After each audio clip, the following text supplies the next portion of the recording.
7:20, saludamos a esta hora al doctor Juan Carlos Vélez Uribe, presidente de Fendipetróleo Nacional.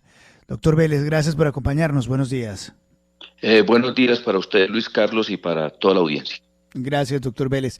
Cuéntenos, por favor, cuál es la reacción de ustedes frente a estos anuncios que ha hecho el gobierno de Gustavo Petro de un eventual alza en los precios de la gasolina.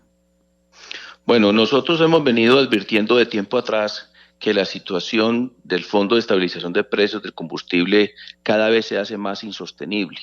Es decir, este déficit del que se habla hoy, que unos dicen que son 30 billones, otros que son 15, para nosotros, según las cuentas que hacemos, está del orden de los 27 billones de pesos, pues que esta situación se vuelve insostenible porque pues cada día que no se resuelva este tema, pues el déficit será mayor y habrá un momento seguramente donde no habrá recursos con que pagarlo y el aumento del alza de los combustibles se tendrá que hacer de manera inmediata, no gradualmente como se pretende hacer. Entonces, sí es muy importante que el gobierno nacional haya mirado este tema, al menos se haya pronunciado al respecto y hoy por hoy pues tengamos claridad al menos de qué es lo que van a hacer, no de una manera tan precisa como esperamos, pero sí ya claramente sabemos que va a haber alza de la gasolina, más no aumento del precio del diésel. Señor presidente de Fendipetróleo, le pregunta Santiago Ángel, ¿usted ve viable un aumento de la gasolina, pero que mantenga los precios actuales para el gremio de los transportadores? A ver, Santiago, este tema es muy complicado porque pues yo acabo de llegar de una conferencia de la Comisión Latinoamericana de Empresarios del Combustible en Uruguay. Y cuando nosotros hablamos de los precios de Colombia, la gente queda no sorprendida, aterrada porque son demasiado bajos. Somos hoy el país que tiene la gasolina y el diésel más barato de toda América Latina. Bueno, el diésel sí lo está más barato en Ecuador, pero sí tenemos una gasolina más barata que en ese país. Pero el promedio latinoamericano está del orden de los 16 a 18 mil pesos, promedio. Hay países como Uruguay que tienen el galón de gasolina, son países no productores de petróleo, tienen el precio del galón de gasolina en 31.300 pesos colombianos. Y ustedes pues se han dado cuenta, los que han viajado a los Estados Unidos o los que tienen personas que viven allí, que les han contado que el precio del galón de gasolina en Estados Unidos está por encima de los $4. Entonces, aquí el gobierno pues tiene que hacer algo. Nosotros creemos que los aumentos seguramente lo va a hacer de manera gradual. El diésel pues impacta mucho lo que tiene que ver con la movilidad de carga y con el transporte público. La gasolina no, con la gasolina no sucede lo mismo. Entonces puede ser que de pronto el efecto inflacionario del diésel pueda ser menor o el impacto en la inflación del diésel pueda ser menor que el de la gasolina y entonces pues de esa manera podría estar empezando a encontrar la solución al déficit del Fondo de Estabilización de Precios del Combustible que está hoy, a nuestro modo de ver, demandando cerca de 2 billones de pesos mensuales. Doctor Vélez, le saluda William Calderón. El debate de fondo que está planteando el presidente es si se debe mantener o no ese fondo, valga la redundancia. ¿Es conveniente acabar con el subsidio a los combustibles como está sugiriendo, se discute en el país, lo sugiere el presidente Petro? Lo que pasa es que este es un tema, a mi modo de ver, de carácter fiscal. Es decir, si yo tengo recursos y tengo dinero y puedo subsidiar, pues subsidio.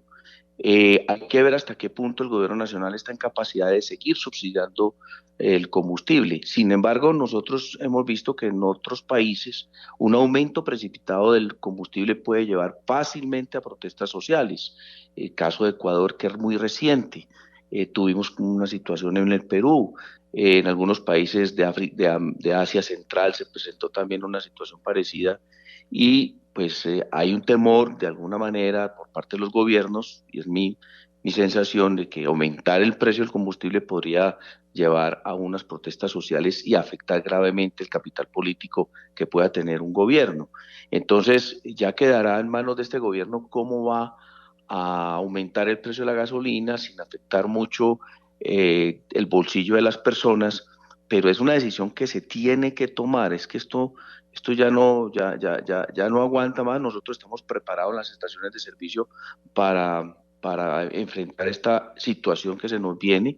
Le hemos dicho al gobierno que sea muy claro y dé unas explicaciones muy precisas, porque lo que no queremos es que pues en las estaciones de servicio la gente se moleste con las estaciones, porque hay gente que de pronto no entiende las cosas como se deben entender y de pronto podemos nosotros o tendremos nosotros que recibir ese malestar de la ciudadanía.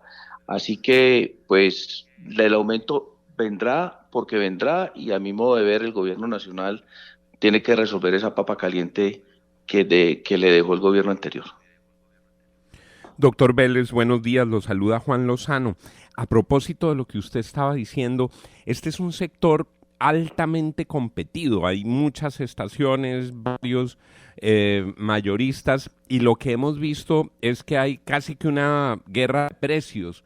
Hay unas estaciones en las que el precio del galón es hasta 1.500 pesos más barato que en otras. ¿Cómo funciona ese margen de los distribuidores? ¿Hay posibilidad de reducir un poco el margen para mitigar un poco el aumento?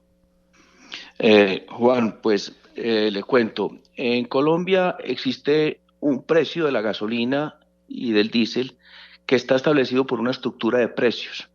Tiene diferentes ítems. El primero es el ingreso al productor, que es lo que recibe Ecopetrol, está el componente del biocombustible, los impuestos, la evaporación, el transporte, el margen de comercialización del distribuidor mayorista y el margen de comercialización del distribuidor minorista.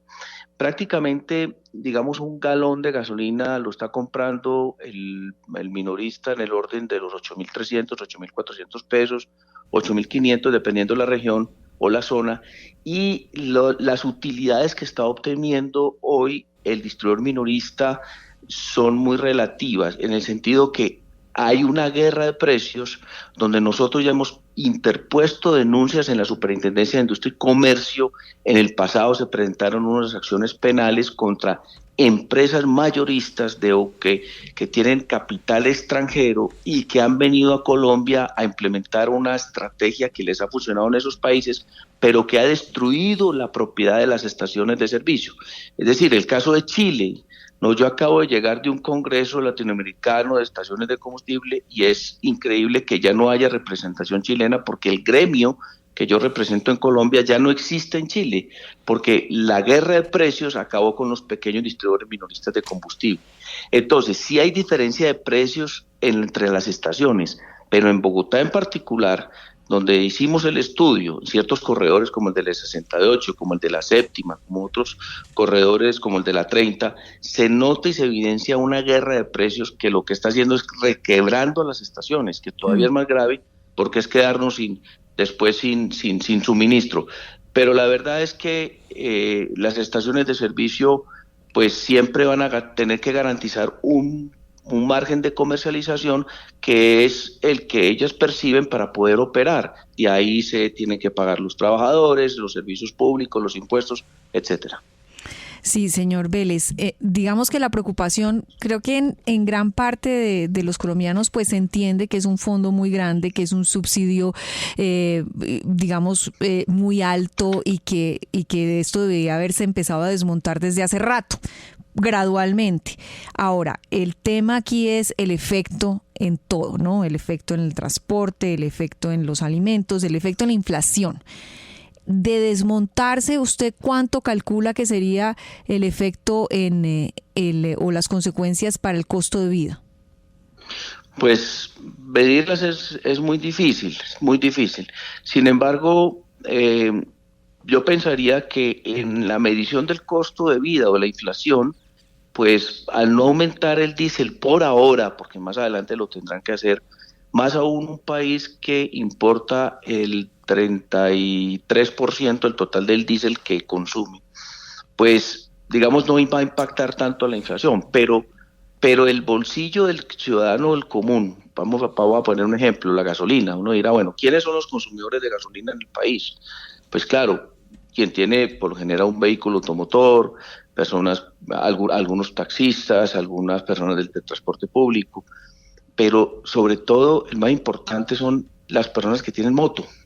Es decir, hay 10 millones de motociclistas en Colombia que van a sentir en el bolsillo el impacto del aumento de la gasolina. Y para mí y para muchos, pues un vehículo, no hay vehículo más popular de transporte popular que la moto, porque la moto moviliza más personas en Colombia que cualquier otro sistema de transporte. Entonces, hay que también medir las consecuencias desde el punto de vista político de lo que puede significar un aumento de la gasolina de manera drástica y afectar a sectores populares como el que hoy por hoy pues representan los motociclistas. Señor Vélez, está claro que ustedes, pues como distribuidores, se beneficiarían de que el combustible suba, porque el margen del negocio les aumentaría. Pero una pregunta que tiene que ver con ustedes: ¿por qué en Colombia no se vende por litros como en la mayor parte del mundo desarrollado y siguen aferrados a la medida del galón? ¿Cuál es el negocito que tienen ahí? Bueno, a ver, si aumenta el precio del combustible, a la hora de la verdad, el minorista, el distribuidor minorista, no se beneficiaría mucho porque está, digamos, de alguna manera regulado lo que percibe el minorista dentro de la estructura de precios de la gasolina y del diésel. Digamos, aquí el gran beneficiado sería, por decir algo, Ecopetrol.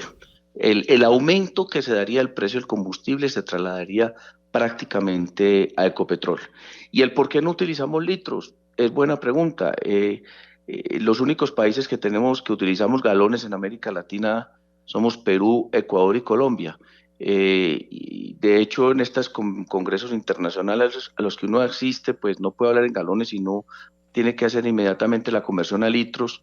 Y la verdad es que esa sí es la medida que se utiliza en América Latina. Seguramente aquí tendremos que llegar también a litros y no nos oponemos en primera instancia de que eso llegase a ocurrir. 7 de la mañana, 32 minutos. Doctor Vélez, presidente de Findipetróleo Nacional, gracias por darnos algunos minutos aquí en la FM. Muy amable, muy gentil. Bueno, a ustedes un feliz día, igualmente para toda la audiencia.